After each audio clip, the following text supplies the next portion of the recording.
Silakan, Tat.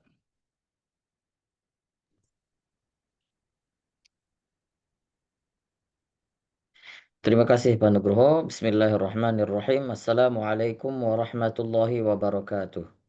Waalaikumsalam warahmatullahi wabarakatuh. Alhamdulillahi rabbil alamin. Allahumma salli wa sallim wa barik ala sayyidina Muhammadin miftahi babi rahmatillah. Adada ma fi ilmillah salatan wa salaman daimaini bidawami mulkillah. Wa ala alihi wa sahbihi wa mawalah amma ba'd. سبحانك لا علم لنا إلا ما علمتنا إنك أنت العليم الحكيم رب اشرح لي صدري ويسر لي أمري واحلل عقدة من لساني يفقه قولي قال رسول الله صلى الله عليه وسلم خيركم من تعلم القرآن وعلمه وقال أيضا من سلك طريقا يلتمس به علما سهل الله له به طريقا إلى الجنة أو كما قال رسول الله صلى الله عليه وسلم. Alhamdulillah, puji syukur kepada Allah Subhanahu wa taala yang telah memberikan kita kesempatan pada malam hari ini, sehingga dengan kenikmatan yang Allah telah berikan kepada kita, kita masih bisa mempergunakan kenikmatan itu di dalam jalan ibadah kepada Allah. Salah satunya adalah mengkaji ilmu-ilmunya Allah. Yang pada malam hari ini insya Allah kita akan melanjutkan kembali kajian kita, kajian memperbaiki Al-Quran kita, dan juga mengkaji sedikit daripada kesempurnaan atau sifat-sifat dan juga karakteristik yang dimiliki oleh Rasul Sallallahu Alaihi Wasallam yang dirangkum oleh Abu Isa At-Tirmidzi di dalam kitab Asy-Syama'il Muhammadiyah. Alhamdulillah kita sudah masuk ke dalam bab 31.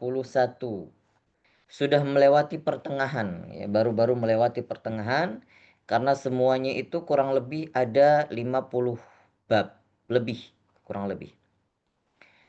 Sudah sampai di bab ke-31 tentang bab fi sifati syarabi Rasulillah, yang membahas tentang minuman baginda Nabi sallallahu alaihi wasallam. قال المصنف رحمه الله تعالى ونفعنا به وبعلومه في الدارين آمين آمين يا رب العالمين إلى أن قال باب ما جاء في صفة شراب رسول الله صلى الله عليه وسلم. Bab yang membahas tentang minuman baginda Nabi sallallahu alaihi wasallam. Di dalam hadis dikatakan haddatsana Ibn Abi Umar haddatsana Sufyan an Ma'mar an Az-Zuhri an Urwah an Aisyah, dari Sayyidah Aisyah berkata, qalat Kana ahabbu syarab Kana ahabbu syarabi ila Rasulillah sallallahu alaihi wasallam al-hulwa al-barida.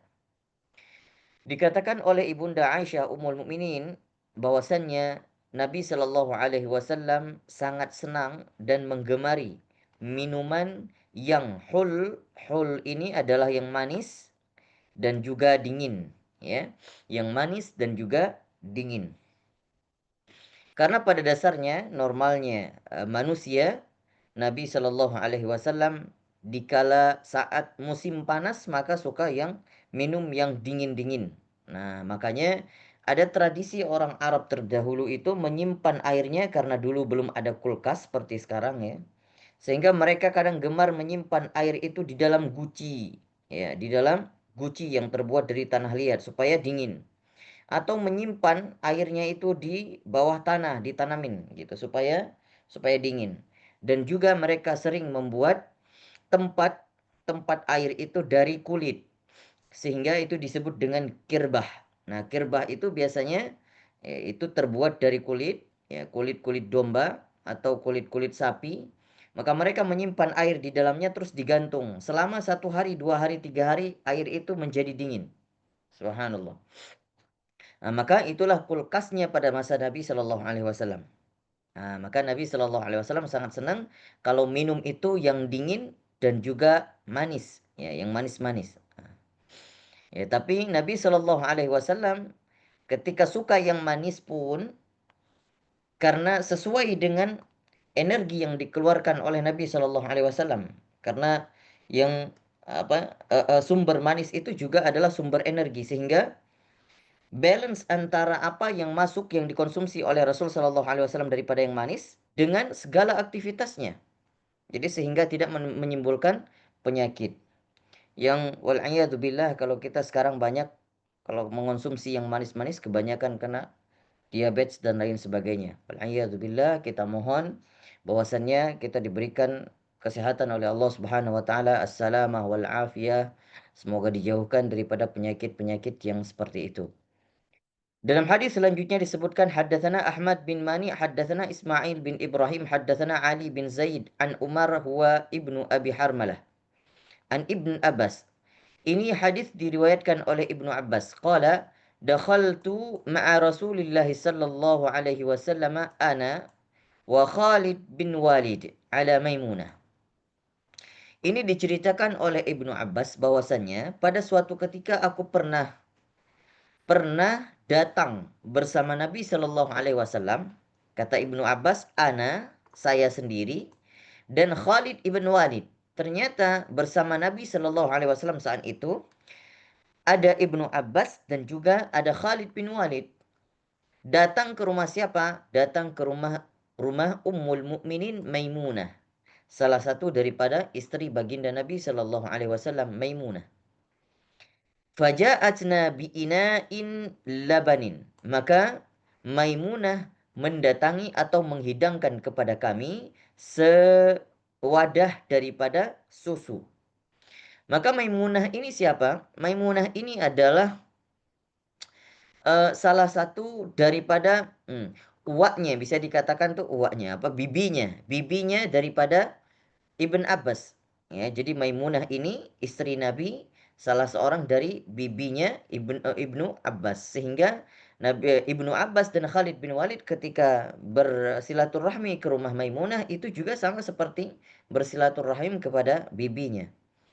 Fasyariban Nabi sallallahu alaihi wasallam, maka saat itu Nabi sallallahu alaihi wasallam meminum dari susu yang dihidangkan oleh Maimunah. Wa ana ala yaminihi, kata Ibn Abbas, aku berada di samping sebelah kanannya Nabi saat itu. Wa Khalid ala shimalihi, dan Khalid bin Walid saat itu berada di posisi sebelah kirinya Nabi.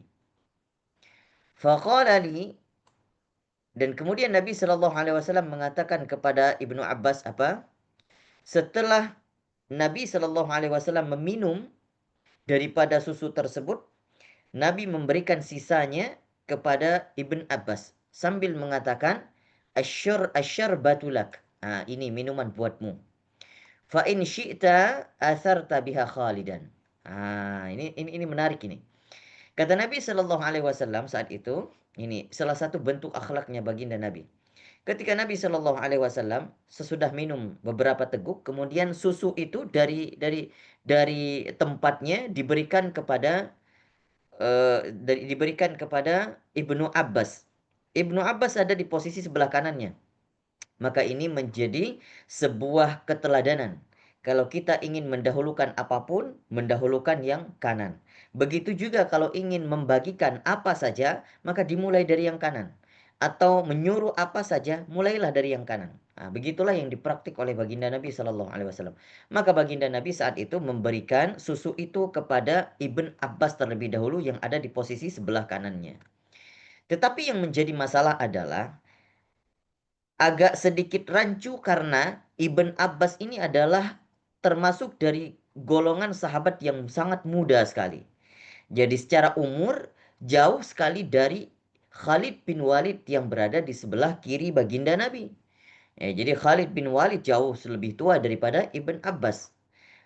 Tetapi Nabi Shallallahu Alaihi Wasallam berkata saat itu, wahai Khalid, wahai Ibn Abbas, kalau engkau mengizinkan, bolehkah dahulukan minuman ini kepada Khalid terlebih dahulu?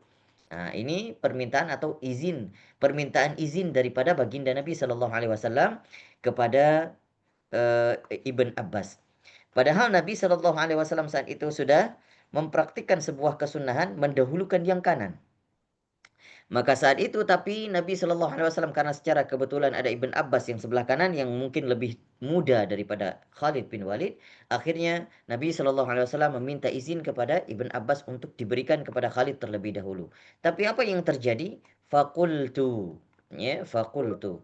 Maka kata kata Ibn Abbas, "Ma kuntu la uthira ala su'rika ahadan." Oh, tidak wahai Rasulullah, aku tidak mengizinkan. Kalau ini bekas daripada minumanmu, aku tidak ingin memberikan kepada siapapun, biar aku saja terlebih dahulu.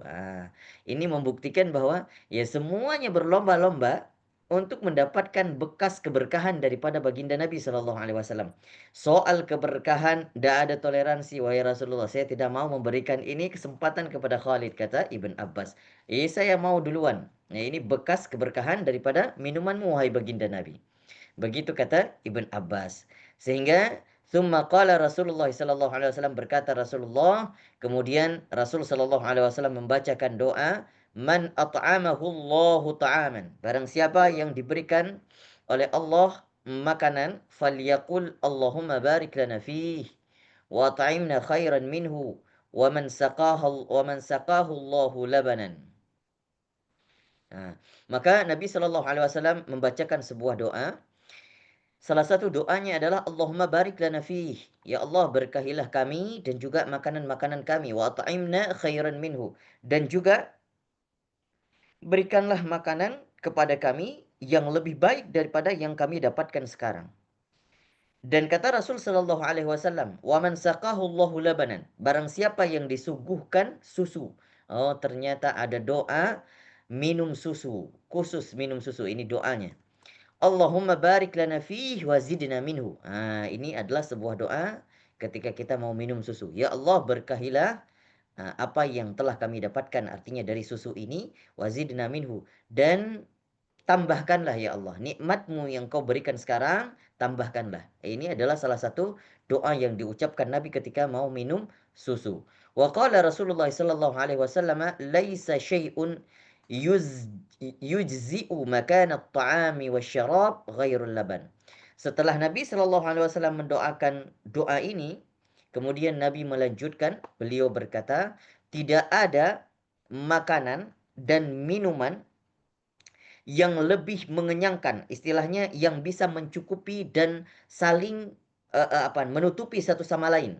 Artinya di sana sudah ada makanan, sudah ada minuman, terkombinasi jadi satu, gak ada selain, kalau gak ada yang lain kecuali hanya susu saja. Jadi Nabi Shallallahu Alaihi Wasallam ingin mengatakan, ini susu adalah minuman yang sangat bermanfaat karena dia sudah terhimpun di dalamnya, ada makanannya dan juga ada minumannya, terkombinasi jadi satu. Itu di dalam susu. Maka kalau hal ini kita praktikkan ketika minum susu, maka kita membacakan doa yang sama seperti yang dibaca oleh Rasul Sallallahu Alaihi Wasallam, dan kita niatkan sebagai ibadah, kita niatkan sebagai meminum apa yang pernah diminum oleh Rasulullah dan apa yang disukai oleh Rasulullah, maka akan menjadi nilai pahala sunnah yang luar biasa. Ada komentar daripada Abu Isa At-Turmuzi, daripada Imam Turmuzi sendiri, hakadha ruwiya an Sufyan bin Uyainah anil hadis an Ma'mar an Zuhr an Urwah wa an Aisyah. Ternyata juga hadis ini ada diriwayatkan di dalam jalur riwayat yang lain yang disebutkan oleh yang diriwayatkan oleh Sayyidatuna Aisyah atau ibunda Aisyah radhiyallahu anha. ورواه عبد الله بن مبارك وعبد الرزاق وغير واحد عن مأمر عن الزهري عن النبي مرسلا. Ternyata ada yang dikatakan di jalur yang lain ada yang hadisnya mursal. Hadis mursal itu adalah salah satu hadis dhaif. Walam yadhkuru fihi an Urwah an Aisyah. وهكذا روى يونس غير واحد عن الزهري عن النبي صلى الله عليه وسلم مرسلا. وقال أبو عيسى إنما أسنده ابن عيينة من بين الناس.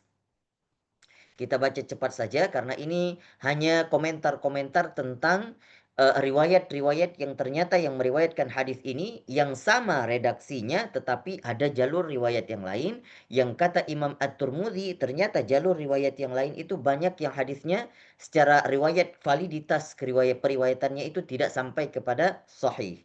Qala Abu Isa wa Maimunah bintu Al-Harith zaujun Nabi sallallahu alaihi wasallam hiya khalah Khalid bin Walid. Oh afwan. Tadi saya sebutkan bahwa Maimunah ini adalah bibi daripada Ibn Abbas. Ternyata bukan, afwan. Ini adalah bibi daripada Khalid bin Walid, bukan bibi daripada Ibn Abbas. Wa khalah Ibn Abbas. Oh Masya Allah, ternyata sama. Dan juga subhanallah, ini ternyata barengan. Jadi ini bibi daripada Khalid bin Walid dan juga bibi Ibn Abbas. Wa khalah Yazid bin Asam. Jadi ada bibi juga Yazid bin Asam. واختلف الناس في رواية هذا الحديث عن علي بن زيد بن جدعان فروى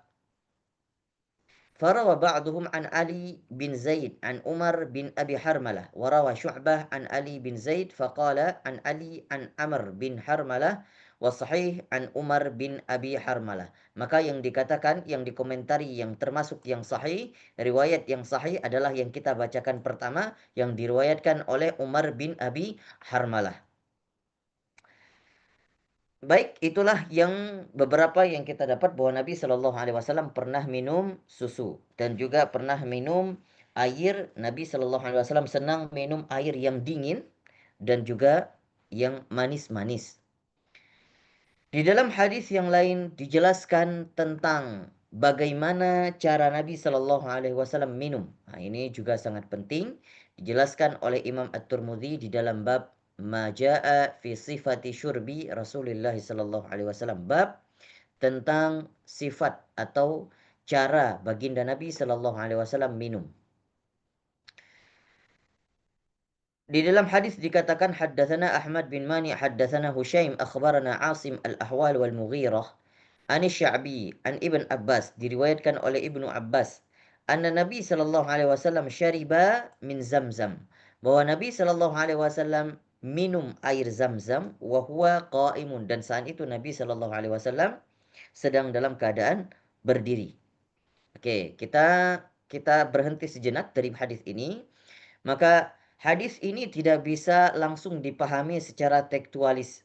Ya, maka Nabi Shallallahu Alaihi Wasallam bukan seakan-akan di sini memerintahkan kita kalau minum air zam-zam itu seharusnya berdiri, sunnahnya berdiri, bukan.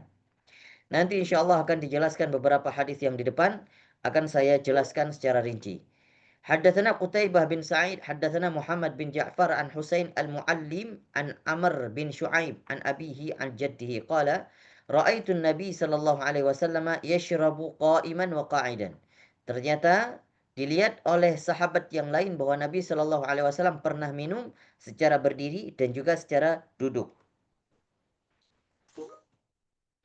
Hadis yang lain disebutkan, haddatsana Ali bin Hujr akhbarana Ibn Mubarak an Asim al-Ahwal an Sya'bi an Ibn Abbas qala saqaitu, dari Ibnu Abbas juga, saqaitu Nabi sallallahu alaihi wasallam min Zamzam.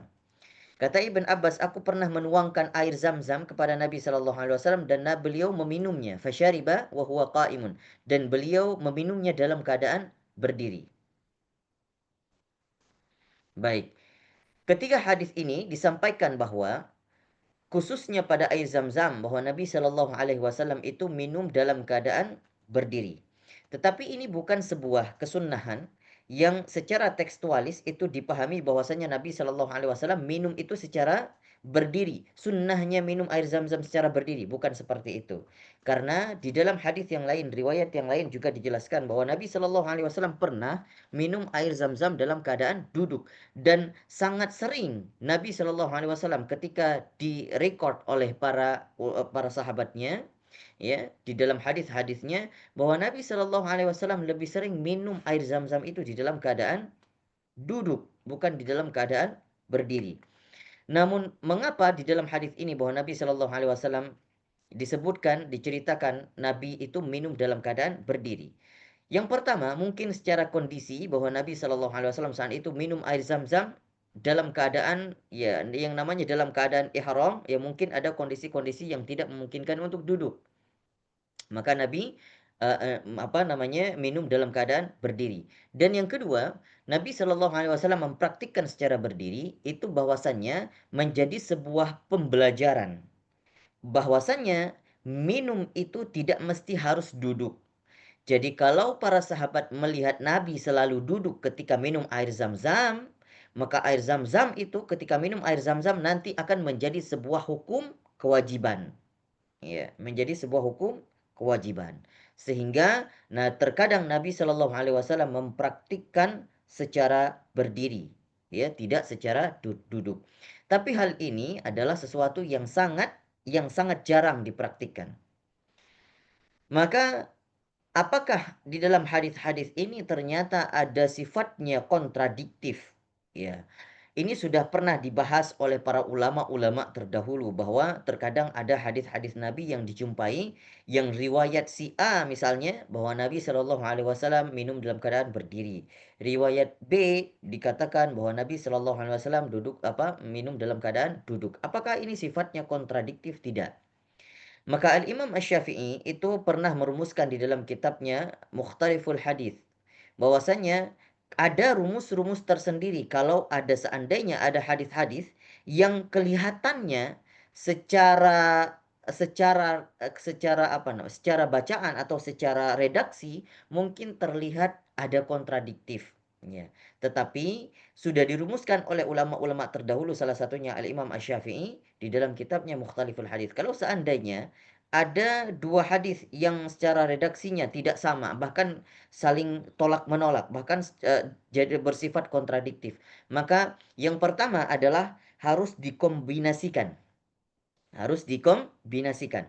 Ya mungkin dilihat ilat-ilat alasan yang lain bahwa Nabi Shallallahu alaihi wasallam, maka harus dipahami secara kontekstual bahwa Nabi Shallallahu alaihi wasallam itu mungkin minum dalam keadaan berdiri hanya memberikan pelajaran. Mungkin Nabi Shallallahu alaihi wasallam minum dalam keadaan berdiri memang kondisinya secara kondisi situasional tidak mendukung untuk minum secara duduk. Maka hadis ini tidak ada kontradiktif antara satu sama lain. Itu yang pertama, dikombinasikan. Kemudian yang kedua, ada yang dikatakan adalah nasikh dan mansukh. Jadi ketika suatu hukum berada misalnya yang membicarakan tentang hukum bahwa Nabi Shallallahu alaihi wasallam pernah mengatakan misalnya dahulu misalnya ya. Nabi Shallallahu alaihi wasallam pernah mengatakan bahwa memegang kemaluan misalnya dengan tangan, ya, bahwa itu di awal-awal daripada dakwahnya Nabi, awal-awal keislaman. Nabi Shallallahu alaihi wasallam pernah mengatakan dalam hadisnya memegang kemaluan dengan tangan itu dengan batin kaf itu bisa membatalkan wudhu. Tapi ketika setelah itu sudah Islam sudah merebak kemana-mana dan juga hukum Islam sudah berkembang. Kemudian Nabi Shallallahu alaihi wasallam pernah juga mengatakan setelahnya, hadis setelahnya, bahwa Nabi Shallallahu alaihi wasallam mengatakan barang siapa yang memegang kemaluan dan kemudian dia tidak dalam keadaan bersyahwat maka wudhunya tidak batal. Nah, ini mungkin secara redaksional kontradiktif, tapi harus dilihat secara hukum. Kalau hal yang seperti ini, maka hadis yang kedua itu bisa menghapus hadis yang pertama. Nah, ada hadis yang kedua itu bisa menghapus hadis yang pertama. Artinya hukum hadis yang pertama tidak lagi berlaku, tetapi berlaku kepada hadis yang kedua. Ya, maksudnya di sini adalah yang bisa melihat landscape hukum itu adalah yang bisa melihat para ulama-ulama, tugasnya para ulama. Nah, maka kalau ingin merujuk tentang rumusan hadis ini maka harus melihat kitabnya Al-Imam Syafi'i, kitabnya para ulama-ulama terdahulu yang sudah merumuskan tentang bagaimana kalau ada hadis yang saling saling kontradiktif gitu. Maka oleh karena itu memahami hadis-hadis ini sebenarnya tidak segampang memahami secara redaksi saja, tidak bisa.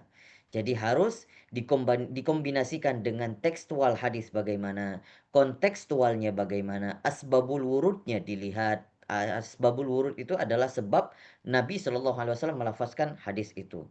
Maka di dalam permasalahan hadis yang minum, Nabi Shallallahu alaihi wasallam suka minum, sedang dijelaskan di sini minum dalam keadaan berdiri ketika minum air zam-zam, maka ini adalah bukan sebuah kesunahan, tapi sebuah pembelajaran saja. Tapi sunnahnya apa? Sunnahnya tetap minum dalam keadaan duduk. Sehingga disebutkan di dalam Sahih Bukhari dan Sahih Muslim, kata Nabi Shallallahu alaihi wasallam, barang siapa yang minum, ya, yang sedang minum dan dia lupa saat itu dalam keadaan berdiri, maka kata Nabi, fal yastaqi, hendaknya dia duduk. Misalnya lupa, ya dalam keadaan berdiri, sudah kelupaan, sudah keterlanjur minum dalam keadaan berdiri, maka saat itu dia ketika mengingat, ketika teringat, maka kata Nabi Shallallahu Alaihi Wasallam hendaknya dia duduk. Kita lanjutkan. Hadis selanjutnya dikatakan bahwasanya haddatsana Abu Quraib Muhammad bin Ala Muhammad bin Tarif Al-Kufi qala haddatsana Ibn Fudail anil A'mash an Abdul Malik bin Maisarah anin Nazal bin Sabrah qala utiya Ali radhiyallahu anhu bikuzin min ma'in. Bahwasanya diceritakan oleh Nazal bin Sabrah bahwa Ali radhiyallahu an bahwa Sayyidina Ali membawakan secentong daripada air, ya, secentong atau segayung daripada air, wa huwa fir rahbah fa akhadha minhu kaffan. Kemudian Nabi Shallallahu alaihi wasallam mengambil dengan tangannya, ya, dengan centongan tangannya, fa ghassala yadayhi. Nabi Shallallahu alaihi wasallam kemudian mengambil air itu dan membasuh tangannya. Wa matmada, dan kemudian berkumur-kumur. Wastansyaqa, dan kemudian beristinsyak, memasukkan air ke dalam hidungnya. Wa masaha wajhahu wa dhira'aihi wa ra'sahu. Dan kemudian Nabi Shallallahu alaihi wasallam melanjutkan dari air itu mengusap wajahnya dan kemudian mengusap tangan hingga sikunya, kemudian kepalanya. Kemudian summa syariba minhu. Kemudian daripada sisa air itu dari centongan tadi, Nabi Shallallahu alaihi wasallam meminumnya wahwa qaimun, dan saat itu juga Nabi dalam keadaan berdiri. Summa qala hadza wudu'u ma lam yuhdits. Kata Sayyidina Ali, inilah cara wudhu baginda Nabi Shallallahu alaihi wasallam. Jadi catatan besar, ya. Man lam yuhdits. Ini berlaku bagi siapa saja yang wudhunya belum batal. Artinya ini apa? Mentajdid wudhu. Mentajdid, memperbarukan wudhu. Padahal wudhu yang pertama belum batal. Jadi Nabi Shallallahu alaihi wasallam ingin mentajdid saja, memperbarui wudhunya. Apa yang dilakukan oleh Nabi? Ada air dibawakan oleh Sayyidina Ali. Langsung Nabi Shallallahu alaihi wasallam membasuh tangan, kemudian membasuh mukanya, kemudian tangan sampai siku, kemudian kepala. Sudah selesai. Nah, maka di sini dalam hadis ini tidak disebutkan bahwa Nabi Shallallahu alaihi wasallam membasuh kakinya. Nah, maka secara para ulama juga mengatakan mentajdidkan wudhu, memperbaharui wudhu itu juga seandainya tidak lengkap daripada rukun-rukun itu tidak masalah. Tidak masalah. Begitu. Jadi apabila tapi lengkap rukunnya, maka itu lebih baik. Ya. Ketika kita lihat ini dalam hadis ini bahwa Nabi tidak sampai mencuci kakinya. Jadi hanya muka, tangan sampai siku dan juga kepala. Kemudian apa yang dilakukan oleh Rasulullah? Meminum daripada sisa air itu dan juga beristinsyak, bermadmadah dan lain sebagainya. Maka Nabi Shallallahu alaihi wasallam, maka Sayyidina Ali mengatakan, beginilah cara Nabi Shallallahu alaihi wasallam berwudu ketika belum berhadas. Hakadza ra'aitu Rasulullah sallallahu alaihi wasallam fa'ala. Beginilah yang dilakukan oleh Rasul sallallahu alaihi wasallam ketika berwudu. Artinya mentajdidkan wudunya. Haddatsana Qutaibah bin Sa'id wa Yusuf bin Hammad qala haddatsana Abdul Warith bin Sa'id an Abi Isam an Anas bin Malik anna Nabi sallallahu alaihi wasallam. Ini konteksnya berbeda. Bahwasanya Anas bin Malik mengatakan bahwasanya Nabi Shallallahu alaihi wasallam kana yatanaffasu fil ina'i thalathan idza syariba. Bahwasanya Nabi Shallallahu alaihi wasallam mengambil nafas 3 kali ketika minum. Wa yaqulu huwa amra'u wa arwa. Ya. Kata Nabi Shallallahu alaihi wasallam, ternyata hal yang seperti itu bisa jadi lebih melegakan dan juga lebih mengenyangkan. Bagaimana praktik Nabi Shallallahu alaihi wasallam minum? Nabi Shallallahu alaihi wasallam itu minum. Ketika minum, setelah minum, Nabi Shallallahu alaihi wasallam menjauhkan gelasnya, kemudian bernafas 3 kali sebelum melanjutkan di tegukan yang selanjutnya. Oh, ternyata kata Nabi ini manfaatnya bisa lebih melegakan dan juga mengenyangkan. Jadi bisa jadi 3 kali tegukan kalau kita minum seperti Rasul Shallallahu Alaihi Wasallam minum, bisa cepat mengenyangkan, juga bisa cepat melegakan. Nah, subhanallah, beginilah yang dipraktikkan oleh baginda Nabi. Maka manfaatnya juga banyak. Jadi lambung itu tidak bekerja keras, menampung secara secara apa namanya, secara cepat gitu ya, secara konstan. Air langsung kalau misalnya kita minum langsung neguknya blok blok blok blok. Ah itu subhanallah, itu bisa jadi lambungnya itu capek. Ya, jadi lambungnya menampung secara konstan langsung. Nah, tapi yang dipraktikkan oleh Nabi bukan seperti itu. Nabi Shallallahu Alaihi Wasallam ketika minum, minum sekali teguk, kemudian dijauhkan gelasnya, kemudian bernafas sampai 3 kali. Hadis yang lain disebutkan nanti ada 2 kali. Haddatsana Ali bin Khushram, haddatsana Isa bin Yunus an Rishdin bin Quraib an abihi an Ibn Abbas. Dari Ibnu Abbas juga, anna Nabi Shallallahu Alaihi Wasallam kana idza syariba tanaffasa marratain. Dalam hadis ini bahwasanya Nabi Shallallahu Alaihi Wasallam ketika minum itu sempat diselang-selang tegukan itu bernafas 2 kali. Tadi 3 kali, ini sekarang 2 kali. Apakah kontradiktif? Tidak. Ya, mungkin bisa barangkali pernah dilihat oleh Ibnu Abbas bernafas 2 kali, atau di kali lain Nabi Shallallahu Alaihi Wasallam bernafas 3 kali. Haddatsana Ibn Abi Umar, haddatsana Sufyan an Yazid bin Jabir an Abdurrahman bin Abi Amrah an jaddatihi Kabsyah radhiyallahu anhuma qalat dakhala Ali Rasulullah sallallahu alaihi dakhala alayya Rasulullah sallallahu alaihi wasallam fashariba min qirbatin mu'allaqah qa'iman faqumtu ila fiha faqata'tuhu. Nah, maka di dalam hadis yang lain disebutkan bahwasanya Nabi Shallallahu Alaihi Wasallam pernah masuk ke dalam sebuah rumah nenek daripada Kabsyah. Kabsyah itu seorang sahabat Nabi Shallallahu Alaihi Wasallam. Dia pernah masuk ke rumah neneknya Kabsyah. Nabi Shallallahu Alaihi Wasallam diceritakan, beliau itu ternyata saat itu melihat ada kirbah yang tergantung. Ya, kirbah itu tempat minum, tempat air yang tergantung, yang terbuat daripada kulit. Faqumtu ila fiha faqata'tuhu. Dan kemudian ini nenek dari Kabsyah ini ternyata faham. Nabi Shallallahu Alaihi Wasallam mungkin melihat Kabsyah itu sudah merasa kehausan. Maka apa yang dilakukan oleh nenek Kabsyah ini? Diambil pisau kemudian dipotongnya, sehingga kalau dipotong dari ujung maka langsung keluar air. Jadi digantung tapi ujungnya itu cuman tinggal dipotong saja. Ya, nanti kalau misalnya sudah minum maka disumpel lagi. Gitu. Itu namanya kirba. Insya Allah akan kita lanjutkan hadis ini dan hadis-hadis selanjutnya tentang minum, cara minum baginda Nabi. Masih ada beberapa hadis akan kita jelaskan insya Allah pada pertemuan selanjutnya. Baik, sedikit saya mau ringkas bahwasanya cara minum baginda Nabi Shallallahu Alaihi Wasallam dan juga pernah dijelaskan oleh seorang syekh dari Mesir, namanya syekh, ulama termasuk ulama besar, ulama mufassir. Saya pernah mendengar bahwasanya beliau berkata, Syekh Muttawali Asy-Sya'rawi.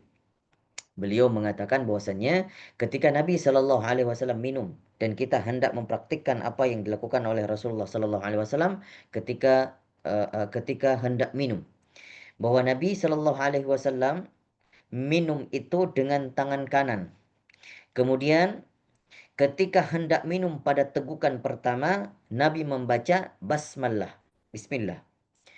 Setelah tegukan pertama selesai, Nabi menjauhkan wadahnya atau menjauhkan gelasnya, kemudian membaca Alhamdulillah dan bernafas 2 kali atau 3 kali. Kemudian melanjutkan tegukan yang kedua, membacakan basmalah, dan kemudian ketika selesai membacakan Alhamdulillah. Kemudian bernafas 2 kali atau 3 kali, kemudian melanjutkan tegukan yang ketiga, kembali membaca basmalah, dan ketika selesai membaca Alhamdulillah dan bernafas 2 kali atau 3 kali. Ternyata apa yang dikatakan, manfaatnya itu subhanallah. Selama air itu berada di dalam lambung kita, maka air itu dapat mencegah kita untuk berbuat maksiat. Nah, ini manfaatnya. Subhanallah. Nah, jadi marilah kita praktik. Nah, hal-hal yang seperti ini penting. Terkadang terlihat sepele karena kita mungkin sering meremehkan. Apalagi kalau kehausan berat, ya, sehingga lupa-lupa diri kalau minum. Nah, maka cobalah kita setelah ini sering mempraktikkan ketika minum perteguk ya, jangan jangan sambil minum 2 tegukan, 3 tegukan langsung enggak. Tapi perteguk, maka setiap tegukan itu dimulai dengan basmalah dan diakhiri alhamdulillah. Mulai dengan basmalah, akhiri hamdalah. Mulai basmalah, akhiri hamdalah. Insya Allah selama air itu berada di lambung kita, semoga bisa menjauhkan kita untuk melakukan maksiat. Ini adalah yang diajarkan oleh baginda Nabi Sallallahu Alaihi Wasallam. Baik, mungkin itu saja yang dapat saya paparkan pada malam hari ini. Insya Allah semoga bermanfaat kepada kita semuanya, kepada diri saya terutama yang sangat membutuhkan segala nasihat dan juga segala pengajaran yang daripada baginda Nabi Sallallahu Alaihi Wasallam dan umumnya kepada kita semua. Wallahu a'lamu bissawab. Silakan kalau ada yang ingin ditanyakan kita diskusi sejenak. Assalamualaikum Ustaz. Waalaikumsalam warahmatullahi wabarakatuh. Semoga tidak bosan Ustaz. Alhamdulillah. Ini agak menarik juga tentang secara sepintas mungkin berlawanan seperti tadi Nabi minum saat berdiri. Tapi yang saya tahu juga itu khusus untuk air jam-jam ya. Kemudian ada juga tentang kiroat Ustaz. Itu ada yang diriwayatkan oleh Imam Kholas, itu Ya. penemunya kan Imam Hamzah, yang Mm-mm. dia melapaskan an'amta alaihum, jadi bukan Mm. alaihim. Ya kalau kita Mm. pernah belajar nahwu kan itu ada jar majrur, kok kenapa alaihum. Iya, iya, iya, Tapi betul. itu mungkin saya juga berpikir seperti mungkin itu dialek ya, kayak bed. Bed itu kalau bahasa Inggrisnya kan jelek, tapi bagi orang American Afro keturunan Afrika, orang Amerika keturunan Afrika itu bed itu malah bagus gitu. Itu seperti itu mungkin Mm. itu ada. Mohon Iya, komentarnya. betul. Betul. Baik. Kalau kita melihat perbedaan kiroat ini, sebenarnya asalnya adalah semua daripada perbedaan dialek. Karena yang belajar bersama Nabi saat itu dilatar belakangi oleh daerah yang berbeda-beda. Sehingga ketika Nabi Shallallahu Alaihi Wasallam membaca, terkadang dengan satu bacaan ini didengarkan oleh sahabat A. Atau di kali lain, Nabi membaca ayat yang sama tapi dengan bacaan yang berbeda, didengarkan oleh sahabat B. Ada beberapa sahabat yang kadang juga protes, ya, kenapa bacaannya beda-beda sehingga dimintakan kepada Rasulullah untuk mengklarifikasi. Apa kata Rasulullah? Dua-duanya benar. Bahwasanya Nabi Shallallahu Alaihi Wasallam membenarkan kedua bacaan itu. Nah, kenapa itu berbeda? Karena Nabi Shallallahu Alaihi Wasallam paham bahwa dialek yang belajar bersama Nabi itu pasti berbeda-beda latar belakang daerahnya. Ada yang dari Yaman, ada yang dari Persia, ada yang dari Syam. Sehingga hal itu yang membuat mereka itu terkadang kalau jadi patokannya hanya satu bacaan, maka itu akan membuat para sahabat kesusahan dalam mengikuti. Karena kita tahu di awal dulu ketika Al-Qur'an itu diturunkan dan para sahabat belum mengkodifikasikan Al-Qur'an, belum menulis, belum mengumpulkan Al-Qur'an, belum. Jadi Al-Qur'an itu lengket pada kepala-kepala sahabat yang hafal Al-Qur'an. Maka saat itu makanya kalau kita lihat secara sejarah nanti akan dikumpulkan pada zaman Abu Bakar As-Siddiq karena banyak para hufaz yang menghafalkan Al-Qur'an gugur di medan perang yang diperangi oleh kaum-kaum murtadin.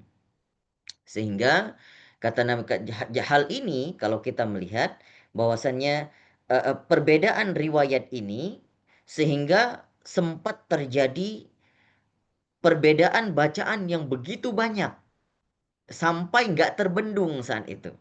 Maka pada masa sahabat Utsman saat itu, sahabat Utsman khawatir, wah ini bacaan Al-Quran sudah tidak ada rumus bacaannya. Jadi istilahnya sudah tidak ada riwayat yang valid. Tidak ada lagi apa namanya? eh, batasan yang valid untuk membatasi bacaan Al-Quran yang sahih yang mana, yang tidak sahih yang mana.